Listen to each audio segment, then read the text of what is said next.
en Apocalipsis capítulo 2. Estamos arrancando los 7 mensajes o también 7 cartas a las 7 iglesias.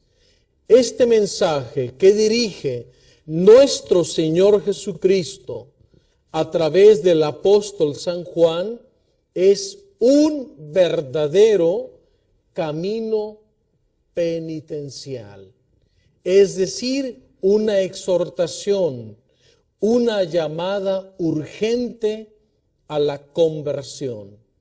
Recordemos el capítulo anterior. Juan ha presentado a Cristo glorioso, pero la iglesia en esa época está atravesando una dura persecución por parte del emperador Domiciano alrededor del año 95 después de Cristo. Y una vez que las iglesias reciben la visión de este Cristo fulgurante, triunfante, resucitado, victorioso, para que todas las iglesias y sus miembros estén verdaderamente preparados para derramar su sangre por Cristo, para testificar su fe, para mantenerse erguidos con la frente en alto, testimoniando a su Señor, necesitan estar preparados de manera penitencial, porque la vida les puede ser arrebatada. Había muchos que estaban muriendo, aldeas que eran incendiadas, otros eran decapitados, otros arrojados a las fieras, en fin, otros eran exiliados, a otros les quitaban sus propiedades, pero muchos estaban derramando su sangre por Cristo. Y qué mejor que escuchar el mensaje a las 7 iglesias, que también podemos llamarlas 7 palabras de amor de nuestro Señor Jesús, para que todos sus hijos se vuelvan a una profunda conversión. Y vamos a entrar a la primera de las iglesias, que sería a la iglesia de Éfeso. Pero las cartas tienen una estructura que nosotros hemos puesto en la pizarra para que ustedes tomen nota en casa. Son 6 pasos principalmente. Tenemos el destinatario, es decir, a quién va dirigida la carta. En este caso es a la iglesia de Éfeso. Pero después viene el remitente o la autopresentación de nuestro Señor Jesucristo. Entonces el remitente es Jesús, la forma en la que Él se va a ir presentando en cada una de estas iglesias. Número 3, viene el juicio de Cristo sobre la iglesia concreta a la que se dirige. Número 4, una llamada o exhortación urgente a la conversión. Número 5, una escucha atenta a recibir la palabra de Dios manifestada a través del Espíritu Santo. Y último, número 6, promesa al vencedor. Esta estructura es la misma para las 7 cartas. Auxiliados con ella, va a ser muy fácil irlas explicando y desglosando para que todos ustedes en casa vayan tomando nota, armando su apunte, porque seguimos recibiendo avisos y buenas noticias, Vero, Enrique, y pues se los compartimos de muchos compañeros, familias, amigos, tanto de Guadalajara, de Zapopan, de la zona conurbada, de otros estados y del extranjero, pedir la gracia a nuestro Señor Jesús que bendiga abundantemente a todos nuestros bienhechores de María Visión, que hacen posible que el fruto y la riqueza de la palabra de Dios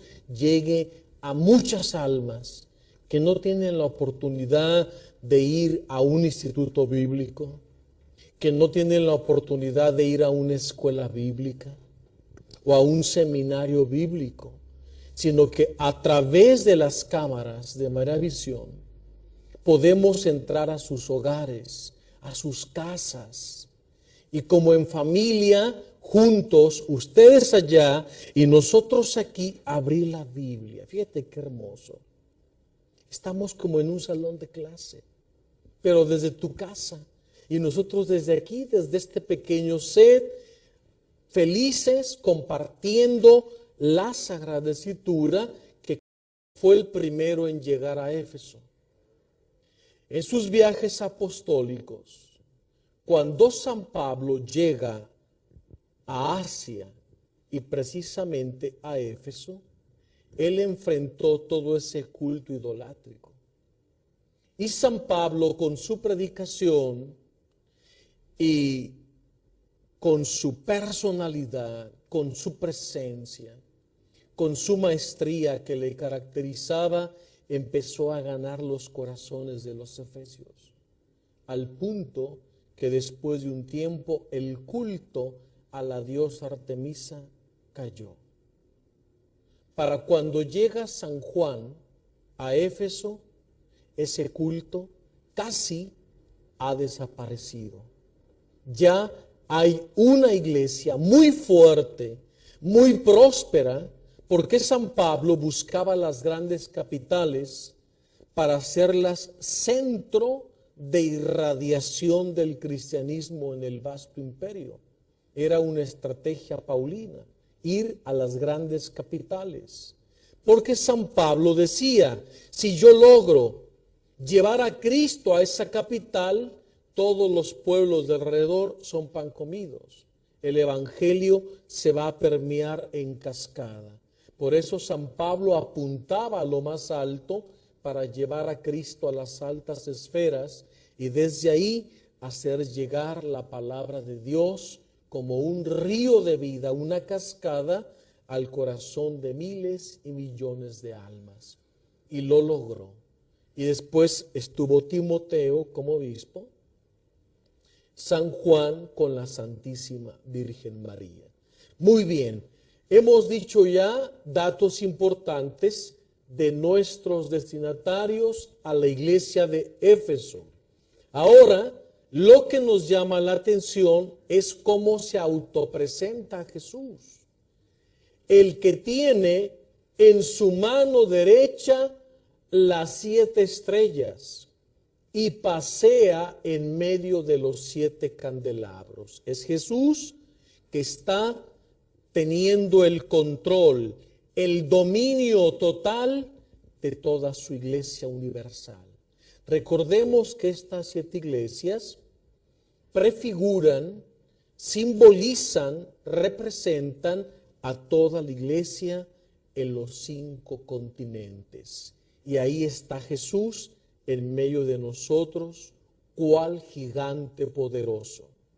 Por eso los primeros cristianos no tenían miedo y estaban dispuestos a lo que fuera, incluso dar su vida antes que negar a Jesucristo como su Señor. Y luego enseguida viene el juicio, un juicio que nuestro Señor Jesús hace en particular sobre esta iglesia a la que se dirige. El juicio tiene 2 partes. Primero, el Señor va a resaltar los aspectos positivos y luego va a poner el dedo en la llaga, el aspecto negativo. Vamos a ver. Dice enseguida el versículo 2. Conozco tus obras. El Señor con su ciencia divina lo sabe todo, su omnividencia. Conozco tus obras, tu esfuerzo y tu perseverancia. Sé que no puedes soportar a los malvados, que pusiste a prueba a los que se llaman apóstoles sin serlo y los encontraste mentirosos. El Señor empieza alabando las buenas actitudes de los miembros de la iglesia de Éfeso, que mediante el discernimiento de espíritus, un don del Espíritu Santo o don de ciencia, ellos han podido descubrir las malas intenciones de estos hombres perversos que querían minar las comunidades infiltrando herejías. Podemos hablar de estos hombres perversos, los judaizantes, que tanto daño hicieron al apóstol San Pablo y a las comunidades de los primeros siglos del cristianismo naciente. Pues ahora el Señor alaba esa actitud y el discernimiento que ellos han tenido para descubrirlos y darse cuenta de sus mentiras. Enseguida, versículo 3, el Señor insiste en el aspecto positivo. Eres perseverante y has sufrido por mi nombre sin desmayar. Hasta aquí, el juicio de Cristo marcha todo muy bien. Pero ahora, en el versículo 4, viene la parte negativa. ¿Qué le está pasando a la iglesia de Éfeso? Pero debo reprocharte que dejaste enfriar el primer amor. Aquí está. El juicio severo, duro, donde Jesús pone el dedo en la llaga, has dejado enfriar el amor primero. Es decir, el amor de antes, el amor de antaño, cuando me conociste, cuando te enamoraste de mí, que fuiste capaz de dejarlo todo y venías en mi búsqueda. Hoy las cosas del mundo te han tibiado. ¿Qué es perder el primer amor? Enfriamiento espiritual. Segundo, tibieza. Tercero, pérdida de fervor. Cuarto, pérdida de celo evangélico. ¿Cuántos hemos conocido? ¿Cuántos hermanos en la fe que fueron a un retiro espiritual? Que fueron a una jornada, que fueron a una renovación, que fueron a un seminario y que sus vidas estaban tibias. Y de pronto, en ese encuentro, se encontraron con Cristo. Y hubo un cambio, hubo una conversión. Y salieron de ahí y a todo mundo le hablaban de Cristo.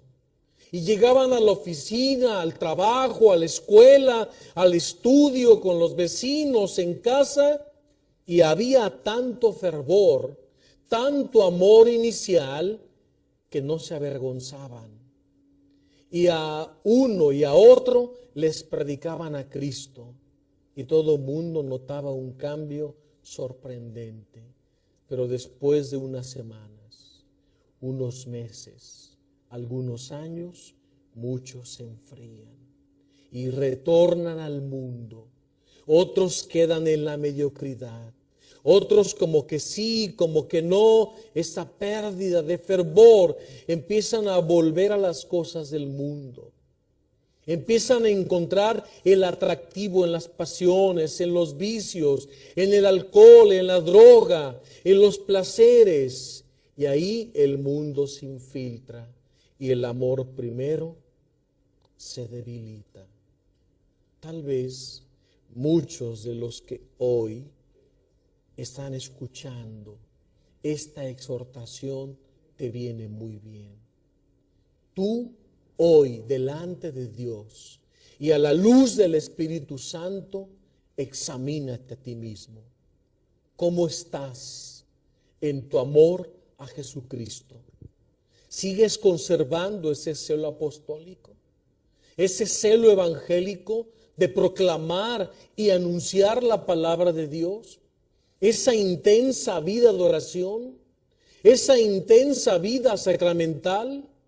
Ese deseo ardiente de estar postrado ante el Santísimo o recibiendo a Cristo en la Eucaristía o devorando la palabra de Dios. O en un fuerte apostolado, evangelizando y dando abundantes frutos y provocando conversiones en el poder del Espíritu Santo, o eso quedó como un recuerdo del pasado.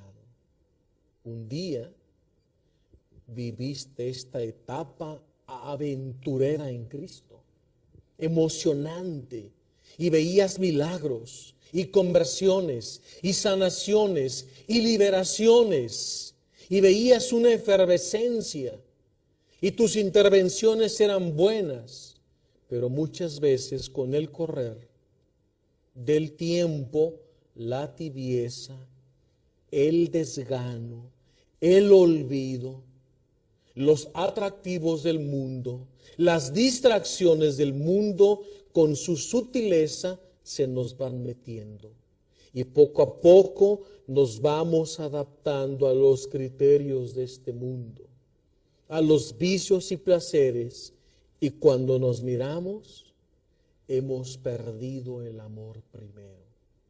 Pues eso mismo le estaba pasando a los habitantes de Éfeso. Ese fuego inicial que cuando San Pablo llegó y Timoteo y los colaboradores de San Pablo y más tarde San Juan y la Virgen María, ese fervor inicial hoy no se ve en la iglesia de Éfeso. Han perdido ese espíritu que los devoraba, los consumía por anunciar a Cristo, que les hacía no tener pena ni vergüenza, y que a pesar de que recibían burlas y persecución, y que eran ignorados y no tomados en cuenta o señalados, era tanto el fervor y el fuego que se mantenían dando abundantes frutos. Pero hoy el Señor dice: debo reprocharte que dejaste enfriar el primer amor. Y yo creo que a todos nos ha pasado alguna vez. Pues si este es tu caso, que puede ser pérdida de fervor por falta de oración, puede ser pérdida de fervor por falta de Eucaristía, puede ser pérdida de fervor por falta de encuentro con Cristo en su palabra, o tal vez el desempleo, la crisis económica, los problemas familiares, las enfermedades te han hecho perder el amor de antes. Pues si ese es tu caso, escucha lo que el Señor nos dice a ti y a mí y a todos en el versículo 5. Recuerda, pues, de dónde has caído. Cambia de actitud y compórtate como antes. Dentro del juicio, de pronto pasamos al punto 4, una llamada urgente a la conversión. El tema central, conversión. Conversión, es decir, cambia de actitud. Tu actitud no está glorificando a Dios. Tu actitud ya no es edificante como antes. Ahora todos te ven opacado, en frío, tibio. Has perdido el fervor. Has perdido el punch, ¿no? ¿No se dice así? Has perdido el feeling del Espíritu. Has perdido la unción. Si esa es tu actitud, hoy Jesús nos dice a todos, cambia de actitud.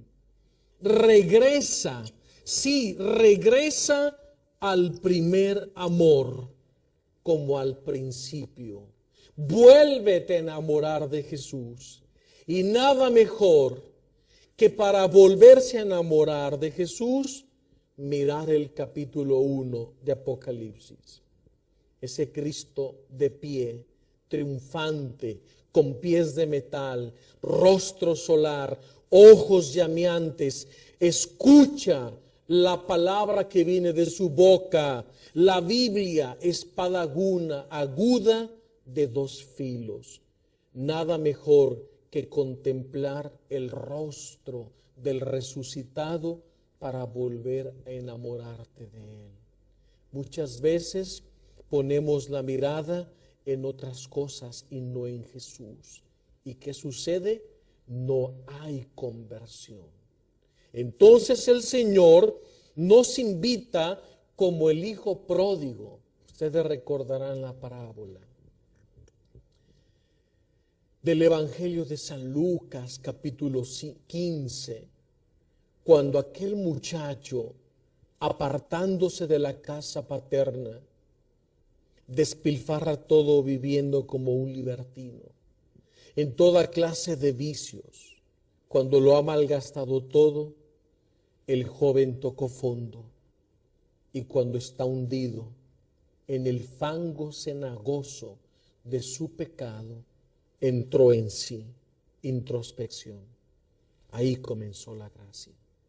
Por eso dice Jesús, verso 5, recuerda pues de dónde has caído.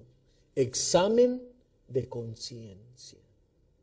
Primer paso para el arrepentimiento y conversión, examen de conciencia. Recuerda qué fue ese pecado, ese vicio, esa actitud que te hizo perder el amor primero. Aquí el Espíritu Santo a todos nos está invitando a examinarnos como el hijo pródigo.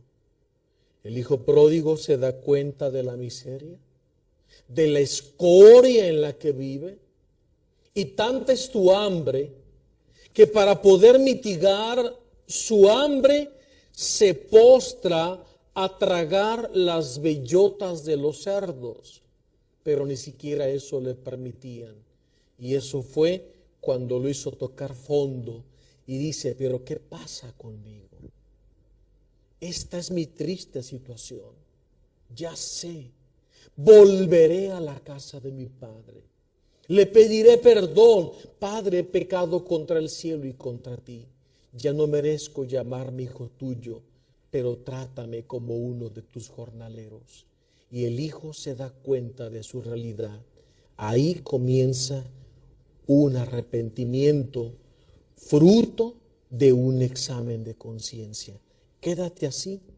Vamos a ir a un corte, no para que te despegues, sino para que te quedes meditando.